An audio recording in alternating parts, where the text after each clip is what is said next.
Hello and welcome back to another EDH deck tech video. Maybe. I haven't actually decided if I'm going to publish this one or not, but let's go ahead and start talking about it. This is my bracket 4, so semi-competitive, Jeska and Falthis combo deck. This is an infinite mana combo deck that masquerades as a Voltron deck to confuse the opponents, and there's a lot of interesting cards going on in here. Let's give a small touch of a backstory why I'm not sure I want to even share this with the public. Over the past 2 weeks, I've recorded 8 different deck tech videos catching up for 2025. It is June of 2025. It is Pride Month. If you feel safe to show your pride, you should. But I mentioned in those videos that all of those decks came about recently, and they were all spawned from cards pulled from this deck because I quit the game in 2020 when the pandemic hit. We were in the midst of our transition. We were financially struggling, and then my partner at the time had a lot of medical issues, so we had to purge. We sold so much stuff. We sold about 95% of my Magic collection, and I went from 40 EDH decks down to 1, and this is the one. If you're familiar with my channel, then you might remember the Lyzolda, the Blood Witch, or Xantcha Worldgorger Dragon deck. This is that deck. So what happened is I basically took my entire collection, purged everything that I didn't want to save. I had a binder of basic lands, and then I put everything of significant financial value into this one deck. It's a very powerful deck. Unfortunately, with the pandemic, we only had access to Spell Table to play these games. Playing Worldgorger Dragon on Spell Table is not exactly a good thing to do, because you win every game. You do not tell your opponents you're playing Worldgorger Dragon, which is not fun after a while. And if you warn your opponents that you're playing Worldgorger Dragon, or they recognize an infinite mana combo from a previous game, then you will lose that game no matter what you do. So we actually ended up selling the dragon, which I regret. I deeply regret not recording this video about 2 years ago when this deck was at its premier state, because there was a significant chunk of cards sold out of this deck for financial reasons. My ex used to call this my boob job deck. As I said, I'm in the midst of my transition, and while my finances collapsed, there was a very big temptation to sell this, not for 1, but for 2 boob jobs. My cosmetic goals for my transition are extreme. So while I have devalued this deck significantly by taking some very expensive cards out of it, it's still technically enough to get me 1 boob job.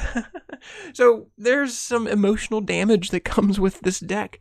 I love this deck because this is the epitome of the old me, the old crew of me. So this has some very good memories that play some of my favorite cards ever. And a lot of the cards in here are gifts from my past. But because I have a significant chunk of body dysphoria that comes with this territory, sometimes this sits on my desk or my bookcase and I look at it wondering if I could just purge this completely to feel better about myself and carry it a little bit closer to home, if you know what I mean. So, because of the financial value and the emotional damage that comes with this deck, I tend to keep it at home. I don't even advertise that I have this deck to most people. But I think it's something I will always keep. I will fight the mental drama of selling it to get boobs. That will happen eventually later down. But I also don't want to take anything else out of this deck. Again, I regret not posting this video 2 years ago. I will go ahead and point out the cards when I get to them that have changed. For example, we had at one point a beta Badlands in this deck, and that was sold for a significant amount of money, mainly to pay a bill, but the extra funds basically birthed the entire Bantu, the Bantu deck. If you looked at about a week ago, I'll have posted that by then. That entire deck was birthed by 1 card being sold out of this deck. And I don't want to do that again. I don't want to take anything else out of this deck. Let's stop rambling. I don't want to get too emo about this. So let's start talking about the deck tech itself.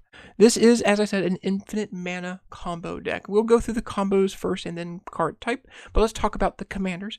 I have a passion for Jeska. My old decks, obviously I ran Jeska Warrior Adept. She was one of my she was my very first commander. Back in the days of 2008, I believe, was when I first got into the format. One of my friends was playing, I was playing Modern at the time, Fairies, and one of my friends had a foil Vendilion Clique. I really wanted that, and I don't know why he wouldn't take it out of a box topper, and I was then exposed to the commander format. I, of course, made a Jeska Warrior Adept so I can kill his Vendilion Clique easily. That was really trolly. But I love the card. I don't have a Jeska Warrior Adept deck anymore, although I still have a beautiful RK Post print of her hanging right there, actually, in range, if you look right there. This is the Planeswalker version of Jeska, and she is an infinite mana sink. We'll talk about these intricacies real quick here, but the important one right here is the negative X. If you have infinite red mana, you can cast your commander here. She'll come in with whatever loyalty per the times you've cast her, but you can negative X and take all of that loyalty right off to do direct damage to your opponents, thus killing her. But if you have infinite red mana, you can keep casting her and then negative Xing and killing and burning, and you will basically burn through your opponent's life totals by spamming and casting and negative Xing Jeska. Now, most people don't see that. Most people don't expect that, because this partner pairing here represents a Voltron threat. This is a Menace Death Touching 2/2, which is very good when you look at the first bit here of tripling somebody's damage, which is also a fun thing to do politically. You can triple an opponent's creature's damage and it will last the turn cycle. But there's another very amusing interaction here, and then I do not advertise this. Please, if you want to run these, don't tell your opponents this until you activate it for the first time. Falthis gives your commanders Death Touch and Lifelink. Does not say creatures. So Falthis gives this card, Jeska the Planeswalker, the word Death Touch, and any card that does damage, like this negative ability, if it is Death Touch damage, it is going to kill a creature. So, for example, if the opponents had like 2 creatures out that you wanted to kill, and you had Falthis in play and you played Jeska, if they were like a 20/20 and a 20/20, you can negative Jeska to put a point of damage on each creature. And if that point of damage is allowed to resolve, it is Death Touch damage, and it will kill them. This almost always gets the sweaty try-hard rule judges on your ass, because they don't believe you. They just don't believe that's how it works. But believe me, that is exactly how it works. Now, Falthis is actually a pseudo-threat. There is a sword complement in the deck to make use of the Menace body, but that is a diversion tactic, something to get us further in the game. This deck has 3 routes for infinite mana generation, and one very difficult to interact with diversion combo, which usually sets you up to win. So let's talk about the combos first. Now, I know there's a very pretty Secret Lair Jeska. I would love to eventually own that, but I did have a custom set made for my deck here. This came from Etsy. This is a nice little panoramic view because they actually connect here. But we have a Jeska and Falthis. I would love to have a second set made where they are reversed so I can have them on other sides. This is just a lovely thing. I love my Lyzolda and my Xantcha decks, the decks I ran 5-6 years ago that ran Worldgorger Dragon. I'm not going to go get a Worldgorger Dragon again, and I'm not going to revisit them as commanders. That is a wonderful memory I would like to keep as a memory. But the theme here that you're seeing with this video, this is the last of the old me, the pre-2020 me. And if you're a fan of my channel, you know what I'm talking about here. This is the last of the old me. And this is thematically exactly what's been going on with my life. By taking parts of the old me and investing in the new me, this deck has partially been sacrificed over time to create my new decks, the new me. So I'm not going to continue going back and recreating exactly what I had. I do miss my Lyzolda, I do miss my Xantcha, but we're going to keep with this as the one final memory, the positive memory of the old me. Let's go on to the combos. Let's stick these over here. Now, as I said, there are 3 combos in the deck that generate infinite mana. Let's get those out of the way first.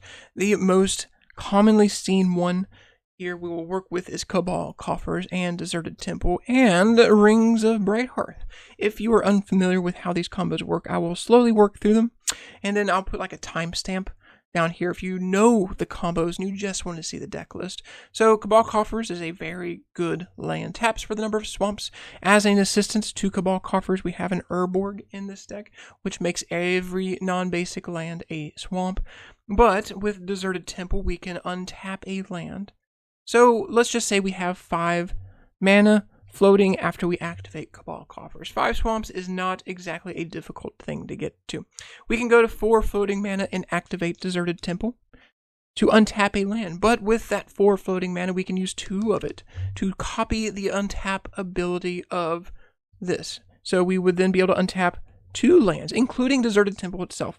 Now we still have some floating mana, which we can then use to activate Cabal Coffers. And we can do that again. We can float more mana, use the floating mana to then continue doing this, and we would slowly generate more black mana over the course of this interaction, generating infinite black mana. We don't need black mana, we need red mana. But after we have established infinite black mana, we no longer need to untap Cabal Coffers in this sequence. We can have any land that taps for red instead. Any basic mountain, any red source, and we can continue the double untap tricks, sequencing our infinite black mana into infinite red mana, and then using that infinite red mana with our commander. Let's move on to the next combo. The next infinite mana combo is a very old and classic one of the original mono red combos for infinite mana, and is combining these 2 cards, Mana Geyser and Reiterate. This is probably the weakest combo in the deck because it requires a significant amount of mana investment, 5 + 6, and it also requires at least 7 lands from your opponents to be tapped. So this is very easy for the opponents to interact with on the stack. You can be denied the combo if they simply do not tap out, and it is very just a delicate thing. But this has sustained in the deck because this on its own is a generically good card, and this on its own is a generically good card. So it is good enough to sustain in a bracket 4 deck, in my opinion. Let's move on to the next infinite mana combo, which is probably significantly the strongest one in the deck, the quickest one that can happen very early, turn 2, 3, 4, depending on your rituals and your fast mana. We have a Stormkiln Artist and a Chain of Smog. What happens here, if he's in play, and you cast Chain of Smog targeting yourself, you can choose to discard 2 cards and then copy this spell. And you can continue to target yourself, copying the spell as many times as you want, and the Stormkiln Artist will continue to create treasures every time you do. Now, you are discarding your entire hand at this point, but you are generating infinite treasures, and that's all you really need to win the game with this commander, is infinite red mana. Now, those are the 3 infinite mana combos in the deck, but there are a few other very good combos, and these are just fillers. You can switch these out to be anything that you prefer. But these are alternative routes. If you don't think that you can win with infinite mana, if there's like a magistrate in play preventing you from casting a commander, if someone has Hexproof or something silly like that, what we have is a Dualcaster Mage and Heat Shimmer, or the new one, a Molten Duplication. This used to be a Twin Flame, which is essentially another version of this card.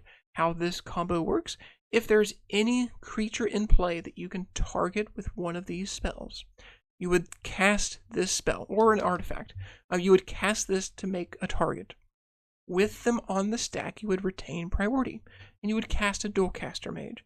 This creature will come into play. He will have an Enter the Battlefield trigger, which you can then use to copy whatever one of these is on the stack. And then you would make the copy target the Dualcaster Mage. And the new Dualcaster Mage would make another token copy of the spell, copy of the spell to make another token, copy token. You are essentially making infinite 2/2s with haste.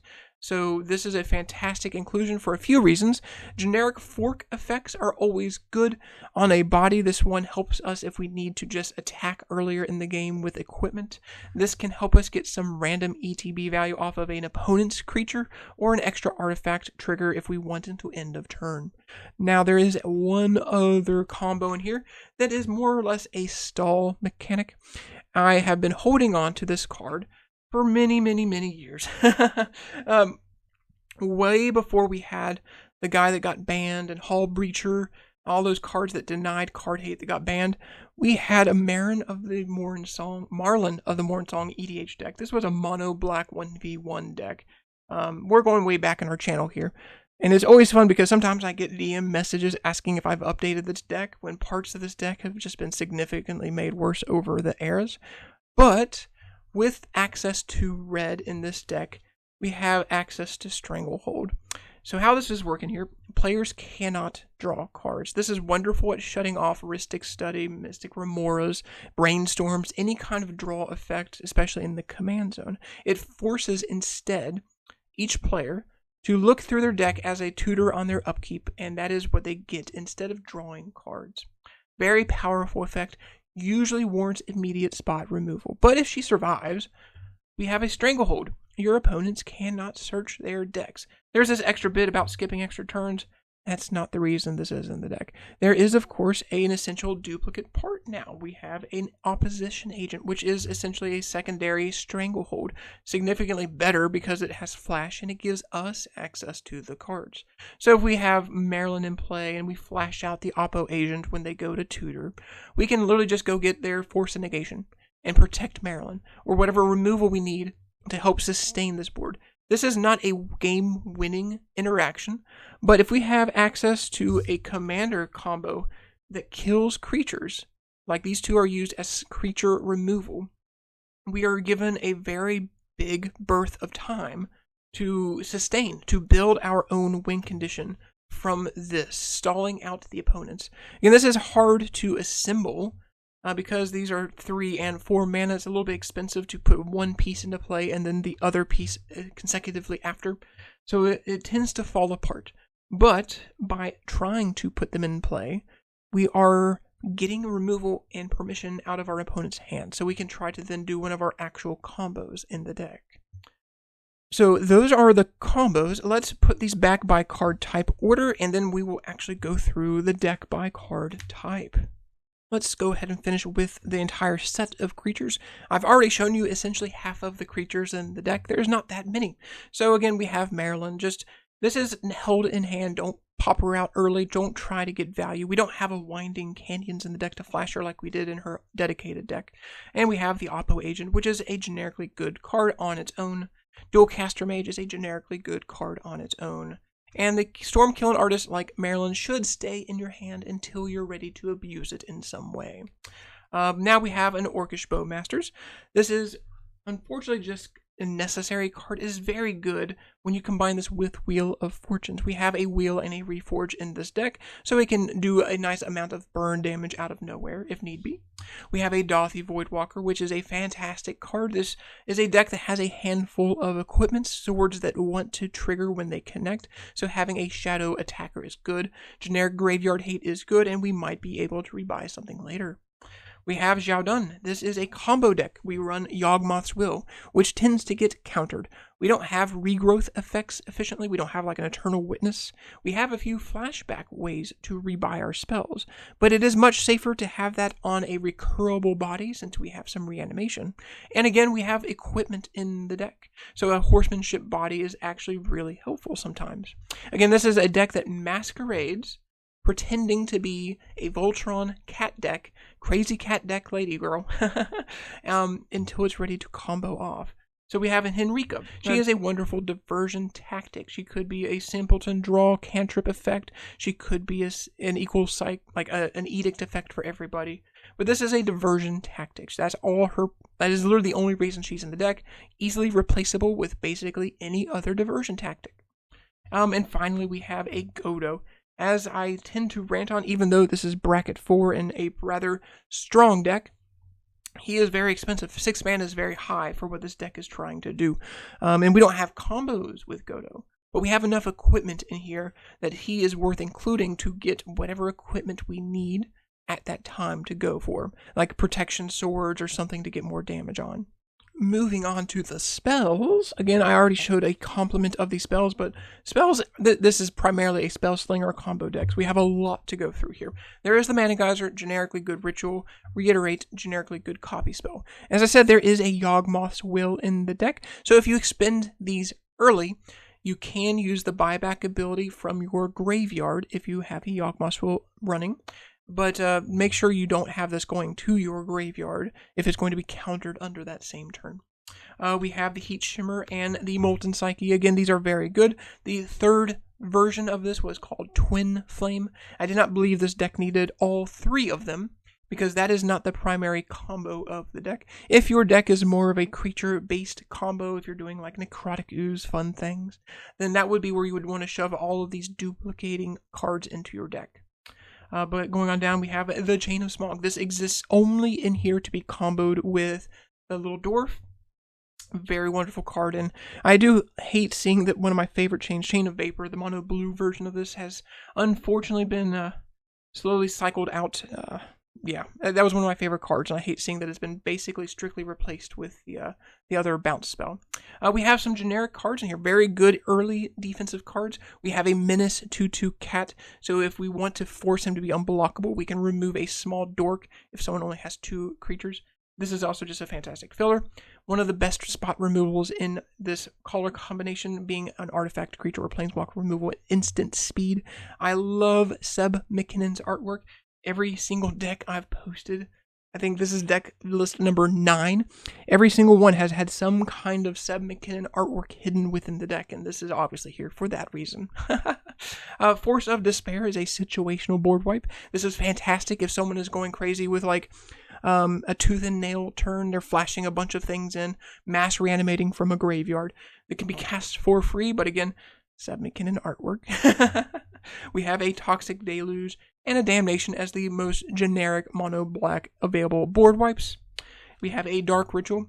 Oh, the awkward part here is there are 36 lands, a significant chunk of fast mana and rituals, which means I could probably cut down to 33 or 34 lands and still have a successful deck. But I've been sticking at 36 primarily because this deck does run as a more threatening Voltron deck sometimes, and I can choose not to combo if I want to have a more enjoyable game.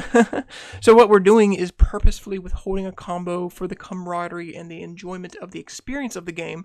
So to have that game play out, we want to have consistent landfalls. We don't always want to run out our rituals, so we want to have access to lands. So I'm keeping at 36 lands for now. Weird tangent. We have another game changer in Jeska's Will.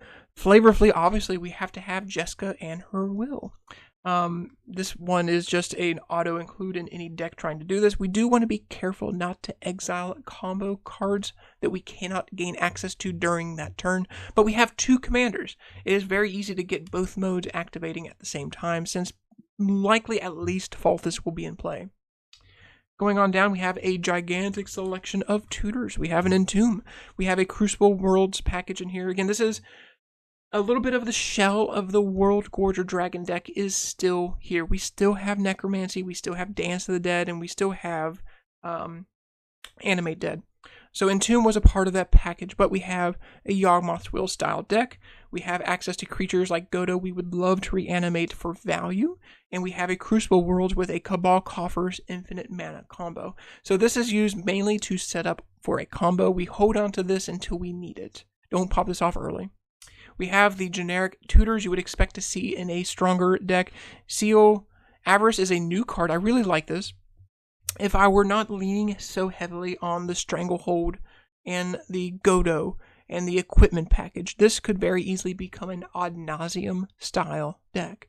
And this card right here is fantastic for decks that run Ad Nauseam, because it only hits you for 1 point of damage. It kind of blows my mind how cheap financially this card is at this point of recording. But any combo deck definitely will be running the Vampiric and the Demonic Tutor. You've seen these exact 2 same pieces of paper from some of my oldest deck videos, going way back to the Gwendolyn and the Visara, all of my old combo decks from like 2015 and up were running these exact pieces of paper, these 2 cards. Praetor's Grasp is a fantastic tutor, because if you are playing in other bracket 4 decks, you can get whatever interaction you need. It could be a free spell like the whatever the guardianship is if you control your commander, because you can still cast it for free if one of them is in play. It could be another tutor, a recursion piece, whatever you need. Unfortunately, this one does not give us access to the colorful mana discount. We still have to pay black, red, or if we have treasure tokens available to us. We have Insidious Dreams. One of my pet favorite cards. You want to combo this in decks running red with Reforge the Soul. I will explain that interaction. I have talked about that a lot in the past decade, specifically with Worldgorger Dragon combo setup turns, but I'll talk about why this is here just in a second. But we have a Wheel of Fortune and the Reforge the Soul. So let's actually just get that out of the way while we're here. I should just put that in a different order. If you are playing in a combo deck, where you have access to a top deck tutor, like a Vampiric tutor or an Imperial Seal, you can put a Reforge the Soul on top of your deck to draw a new hand. Now this card is a top deck tutor that is an instant speed tutor, and you get to top deck multiple cards based on what you discard. So if you, at the end of an opponent's turn, discard 4 cards to this right here, and the very first card you put on top of your deck is a Reforge the Soul, you are then drawing 3 exactly tutored cards plus some other cards with this new hand. So you're turning this 1 card and 2 mana on your upkeep. So this at the end of an opponent's turn and 2 mana on your upkeep into a god hand. You should not, unless there's literally just the most perfectly timed counterspell, you should be able to sculpt a winning hand every time this is allowed to resolve. We do have again, this is remnant of a Worldgorger Dragon deck. There are ways of drawing cards, like a Cathartic Reunion effects, where if you want to draw and discard specific cards to your graveyard. This one draws pretty heavy, drawing 5 deep. It's not actually draw. This is a card that bypasses Marilyn of the Morn Song, because you're looking, it's like a fact or fiction. You're looking at the cards and then choosing to put something in your hand. It's not draw. But this wasn't here because of Worldgorger Dragon. You can choose to not put the dragon in your hand, or whatever big reanimation target you want to put in your graveyard. A very good card that is drastically underplayed, being an instant. Again, play this at the end of an opponent's turn. We have a Reanimate, not exactly good with the old dragon, but we don't play the dragon anymore. But we have Godo and all sorts of good targets, Marilyn, combo pieces, the Stormkiln Artist that we would love to get back. This hits opponents' graveyards as well, so if they lose something important, you can always take it from them.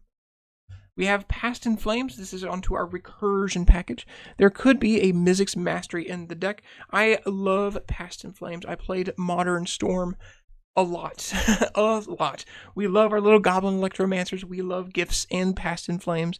We have such love for this card that we have to stick it here. Of course, we have Yawgmoth's Will. This is our second bit of recursion. This is why we even bothered running Xiaodun in the deck, because this spell will get countered, but we don't want to try to flash it back and chance it being countered a second time, because if we just Xiaodun and pick it up, it's not vulnerable until it's in the graveyard, and we have multiple ways of recurring Xiaodun. Past in Flames is good with all those storm ritualistic cards, the Jeska's Will, the Mana Geyser. We can use this to pseudo storm and sculpt our win condition, but this is usually used on a setup turn, because we have some loops that we don't want cards to go to our graveyard, and any card that goes to the graveyard while under this effect, we lose that permanently. So we have to be a little bit careful, but these are definitely auto-includes in the deck. Let's go on down to the artifacts. As I mentioned, Rings of Bright Hearth is an essential combo piece with this deck, utilizing the Cabal Coffer's infinite mana route. There are a very small selection of other things that work with this. There's a few fetch lands, there's a Wayfarer's Bauble, but this is basically withheld in your hand. Don't put this out early unless you're going for the combo. But we have an equipment package. We have a menacing 2/2 that is very good at being unblocked simply because it is menace.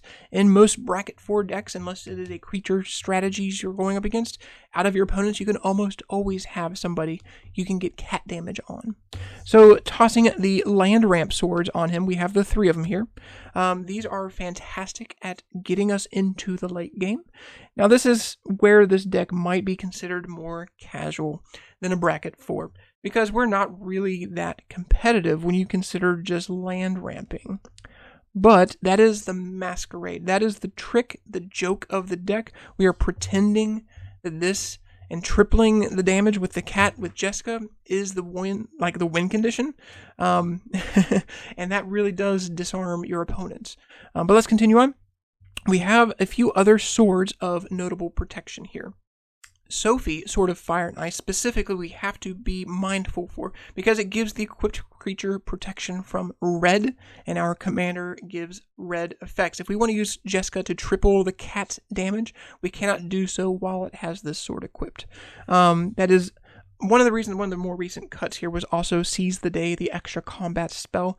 That one made its way into one of my other decks, but that is also something that falls apart if you have protection from red.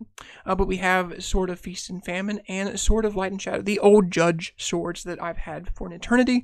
These were, I believe, some of the last cards from my Jeska Warrior Adept that have sustained in my collection. But we have a card I am not happy with. This card is unfortunately necessary in this deck just so we have a survivability effect, because all too frequently your yes, this is a combo deck that can go very strong, very hard, but your opponents can be going just as strong, if not harder. So the survivability off of this is why we actually want to play. We can't flash this in play, we can't abuse it. It is slow draw, it is a very powerful card. If you're wanting to play in bracket 4 where you have unlimited access to game changers, kind of have to get off the high horse at this point and shove in the One Ring until it gets banned eventually. Going on down, we have all of the mana effects. We have an expedition map to go grab the Cabal coffers. There is an Urza's Cave that can be grabbed if we already need to sequentially put things into play at instant speed without gathering attention. Urza's Cave is rather clever because you can use it at the end of an opponent's turn to go get Cabal coffers or one of the other powerful lands. So this is usually used for coffers or Urborg, just one of those enabling lands. We have a Wayfarer's Bauble for a little bit of ramp. It is humorous to me. This is a card that has been in all of my mono red decks since the beginning. Literally my oldest decks that are still public on this channel. Yeah, I actually have like 300 deck tech videos on this channel, but only 100 of them are viewable by the public. Some of them are hilariously outdated, and it's just, I make these videos for myself. I'm not a content creator. I love seeing the history of this game in this format, how power creep has developed over time, and I love having a visual representation of my cards. But I'm not a content creator, so I don't care if you like or subscribe. But again, a tangent. It is humorous to me that this card somehow has just always been good enough to be in decks from mono red from 2008, 2011 up until now in 2025. It is still that good.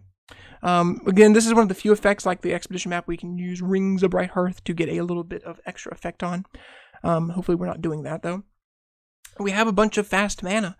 We have a Mox Diamond. Now we're approaching the point of the deck where I can point out where I have sacrificed financial value for my old decks. For example, if you saw my Visara the Dreadful deck from 2018, I believe, you saw there was almost all of the inventions in that deck.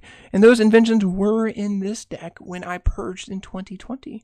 That's why at one point this deck could literally afford not one, but 2 boob jobs. So we had the invention Mox Opal, and let's see, we sold that one to help pay for Valgavoth? No, that we sold the Chromox and the Mox Opal to get the funds together to make the Izzet deck. So that's where these two. And I had a hard time getting this replacement. This is a foil replacement, but I actually got a little bit scammed on TCG Player because whoever sent me the first one sent me a blatantly fake counterfeit card, and they also, there's an issue with these printings from the Secret Lair sets where the quality of these cards are just horrendous. But yeah, these two were originally inventions, and these were sacrificed, downgraded to these versions so I can produce another deck. We have a Mox Amber because we have 2 3-mana casting commanders. We have a Mana Vault, which is sustained in the deck. This is still from Veraska. We have a Sol Ring. This was at one point an invention Sol Ring, again from the Visara deck. That invention was sold last year to help develop Kaiga, the mono blue deck I posted last week.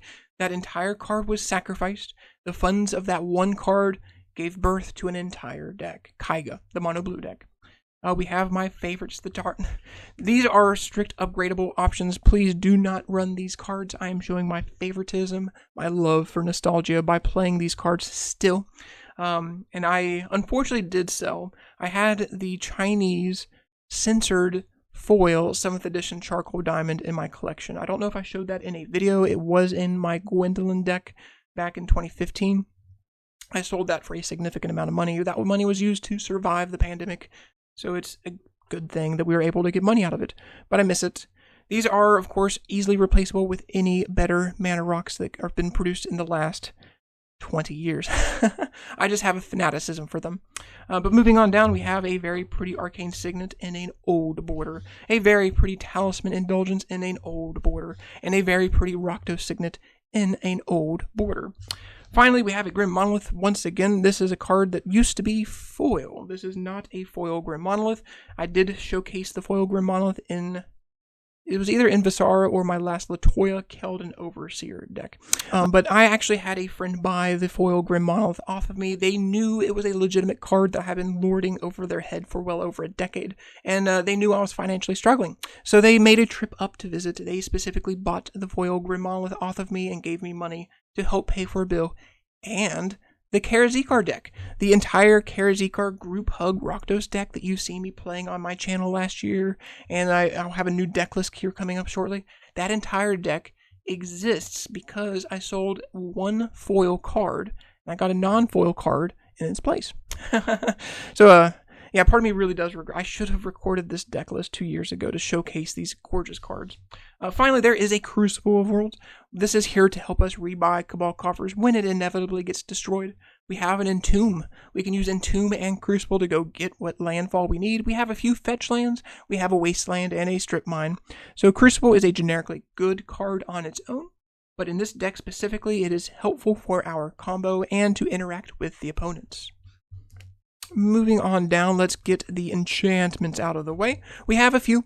We have, I think, everything I've actually mentioned already to you. So we have the Stranglehold. This is a it is a combo, but it is not a game-winning combo when you deny your opponents the ability to search their decks. But we also have Animate Dead, and we have Dance the Dead, and Necromancy. Now, what I honestly should say, this deck right now is 101 cards. Dance of the Dead is sideboarded out because this is the 101 card, because I am running a partner pairing. My thought process was that if I ever do go back to Lyzolda or Xantcha or whatever infinite mana commander, there's a lot of Rakdos infinite mana commanders now. There's Sauron and there's a few others. Dance of the Dead is the worst of these three. And when I need to play a 100 card deck, I will put this back out. But I'm keeping it here with this selection of cards because this is a card from my original Worldgorger Dragon play. If I ever get off of my little emo soapbox and go back and get a Worldgorger Dragon again, I will still have access to the original card from my childhood. But these are the 3 enchantments that will reanimate a creature. These can be used to reanimate an opponent's creature or at instant speed. But very good enchantments, always fun to run. As a bracket 4 deck should be running a Necropotence, we have to be careful with this one so we don't accidentally wheel and discard valuable cards. We don't have an infinite hand size in this deck. This is great if you have a turn 1 Dark Ritual. You can pop this into play. You will become public enemy number 1 very quickly, but you'll have access to all the cards you will ever need in the game. And finally, we have a card that I'm thinking about replacing. If there is another card that comes out soon, I might just replace this. This is technically a sorcery 2-mana creature removal spell. And this side is a win more. In my opinion, this is a beautiful card for one. The artwork in this is fantastic. But this is a diversion tactic. There is no reason we should ever run this card in this deck. 7 mana is ridiculous. If we were to actually go more ad nauseum and cut big things, this is the first thing to get out of the deck. But this is a beautiful card. I'm enjoying the artwork. I think that's not a good reason to play a card in bracket form. Not for the artwork. But as a pseudo creature removal spell, this is like a turn 2 removal spell. Again, it's very nice to have those for Falthis. If you really want to get some commander damage off and the Menace body needs to get through, removing a small shit-faced blocker, excellent option. But that also means this could just be a Terminate. Yeah.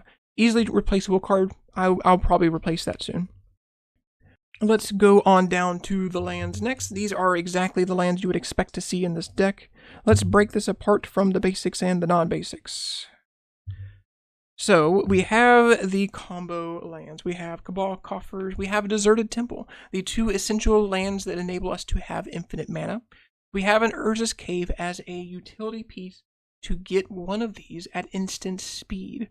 Again, we have a Rings of Bright Hearth. If we feel daring and we want to expose that early, we can use the Rings of Bright Hearth to sacrifice this, getting both of these parts into play. And then hopefully we have some way of returning it later.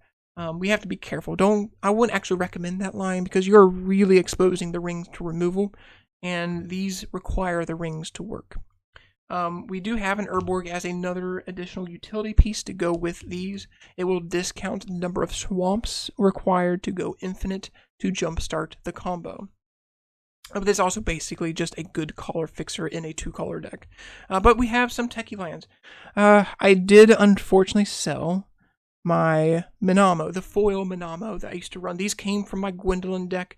They were never necessary. It's just because I had these old foils from Champions, and I had the blue one in Gwendolyn, which was amazing for Gwendolyn. That card had significant value, and I did not, at the time of purging, feel that I needed to keep it.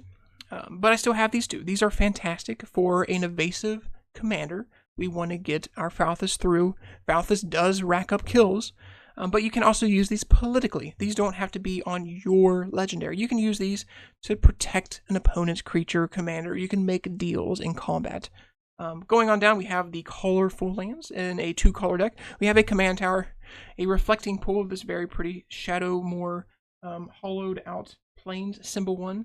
We have a 7th edition foil Sulphur Springs, one of my oldest cards that has sustained in my collection for God knows how long. I'm trying to remember the first time this showed up on video. This might have been in my Mogus God of Slaughter deck from 2011, but I've had this piece of paper probably since 7th edition, because I used to draft that set a bunch. I loved playing in 7th edition back then. Next up is Prismatic Vista. This is a newer inclusion in the deck. This used to be an Expedition Mana Confluence, which came out about last year when I was collecting funds to build Valgavoth.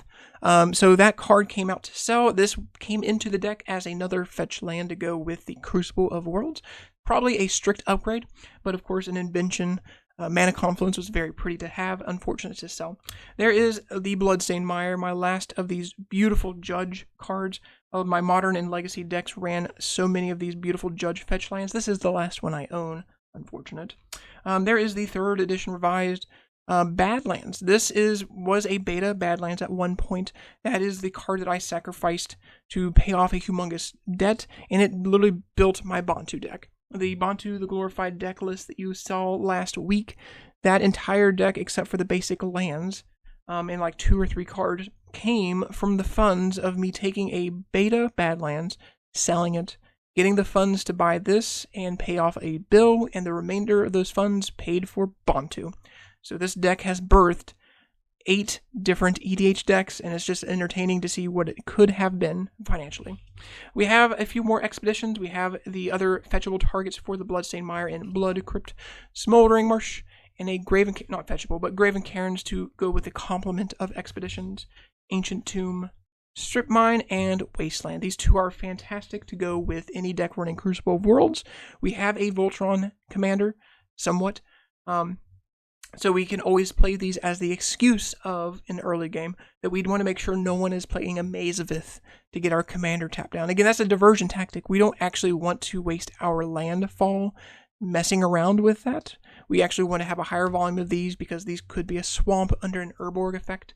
But that is the type of diversion tactic that you can verbalize during a game to distract the opponent away from the fact that you're actually playing a combo deck. Past that, we have a chunk of basic lands. As you would expect, I saved my favorite lands for my favorite deck. We have these Urza Saga promo, well, not Urza Saga, these are the original Arena promo lands from 1998. The first foil printed lands. Urza Saga did not have foils. They had 1 foil promo card in Lightning Dragon, and then later they had 1 of each John Avon basic land printed in foil. And I've had these for a very long time. My mono red Achroma deck is completely full of these because I sold my modern deck which was also a burn deck that had all of them. And then a few other cards from this deck were sold to get the mountains finished for Chroma. One of the other cards I had in here that I unfortunately downgraded, and then it got banned, was a Mana Crypt. We had the Invention Mana Crypt. That was sold to build Ashnod, the Grixis deck that I'm going to be rebuilding soon. But we had the Invention Mana Crypt in here. I think it was literally a month after I had downgraded to this version of the Mana Crypt got banned. I'm holding on to this in hopes that it eventually will be unbanned.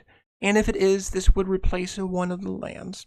That is literally just going to sit in a deck box, in this deck box, with a different sleeve until then. But that is my current list for my combo deck. This is my Jeska and Falthis. This is my emotional drama deck, the deck I love the most that represents the old me, representative of me becoming the new me, because parts of this deck have been utilized and sacrificed to create new decks, the new era of me in EDH. And it is, of course, a depressing thing for me to see the history of my past, my most beloved cards that have been sacrificed over time. But some cards in here I have not sacrificed, and I never will. I will always, like, I'm fighting myself. I don't know if I want to say this, but I want to always maintain this deck. But at the same time, every time my dysphoria really kicks into high gear, I look up to this bookshelf and I see this stupid deck box, and I think, boy, it sure would look good right here, wouldn't it?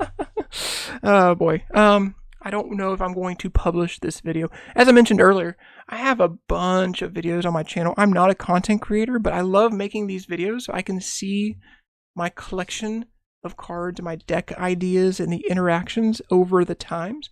Because haven't you ever had like a deck that you built 1, 2, 5, 10 years ago, and then you sold that deck, but you remember vaguely about the deck, but have you visually seen the deck? Did you maintain a tapped out or a MTG Salvation deck list? Everyone uses Moxfield now, but all my old deck lists are still accessible on these archaic websites that no one uses. But I have access to video footage, and I'm not going to sit here and unlock 200 extra deck tech videos from like 10 years ago. I'm not going to do that. So this one may or may not become public. I'll decide that later. Basically, it is in the beginning of June. I literally sat here and recorded 9 different deck tech videos in the first week of June. It's Pride Month. Yay. We'll see. Editing the videos is the hard part because I like to make these look pretty for myself. I know my camera is nice now, but technology changes. If you literally go back to 2011 and look at the quality of my camera from then in 2015, the quality of the camera from then, and the quality of the camera now. This looks nice now in this era, but in 5-10 years, this might look trash. So I may have to edit the video, put on screen imagery of the cards to better represent what you're seeing, because foil cards are beautiful. They pick up horribly. I'm rambling. I'm on a tangent. I'm literally talking to myself at this point. If I do publish this video and you all see it and you enjoy it, I always will enjoy feedback. If you have had any sort of emotional ties to a deck that you feel represents you, something that you have sustained, or something that you've had to sacrifice, share your story with me. I'm trying to share a story with myself, and maybe someone out there can take parts of the story and they will hopefully better improve their life. Maybe you need a nudge in the right direction to save something for your own personal needs. Maybe you need the nudge in the right direction to sacrifice something for a more important need. I'm literally in the middle right now. I don't know which route I should be doing. I know it would be emotionally damaging, more so to lose complete access to the positive memories that come from this deck. So currently at the time of recording, I'm saving this deck. This is the last bit of the old me that I'm going to retain. But yeah, I do hope you all have a wonderful Pride Month, and I will catch up with you soon.